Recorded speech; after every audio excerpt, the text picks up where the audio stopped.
Hello friends, the topic of today's video is Snowflake schema. So there are three types of schema in data warehousing: star schema, Snowflake schema, and back constellation schema. So in this video, I will introduce you what is Snowflake schema, what is the difference between star schema and Snowflake schema. So Snowflake schema is a enhanced version of star schema.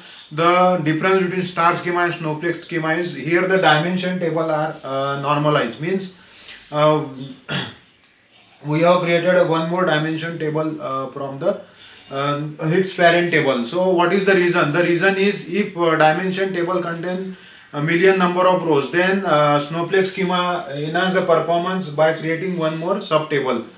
But rest all is same. So here again there is fact table at the center. There is fact table surrounded by various dimension table, and every dimension table has attributes and primary key.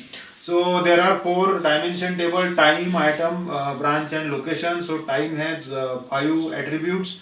Out of that, time key is the primary key, while day, month, quarter, and year are the attributes.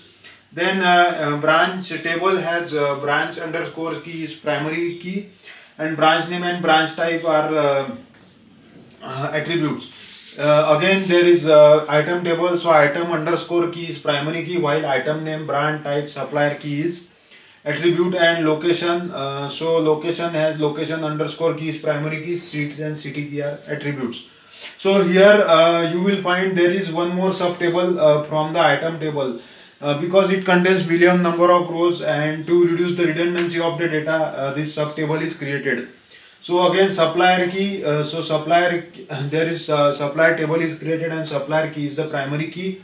And there is city table. Table is created, so city underscore key is the primary key, and city, state, country are attribute. So this is the sub table of this location table. Supplier is the sub table of item table. Now supplier and the entry of this supplier key and city key is not in the sales fact table, because they are in the sub table. And again these are the four main dimension tables. So the fact table contain the primary key of the all dimension table. So time underscore key, item underscore key, branch underscore key, location underscore key are the primary key of this four dimension table. And unit sold and average sale, these are the measures. So that is nothing but facts. So we can store any number of measure in the fact table. So this is how the dimension tables are normalized in Snowflake schema, so to improve the performance. I do hope you understand what is Snowflake schema and what is the difference between star schema and Snowflake schema. So that's it for this video. So please subscribe to this channel. Thank you.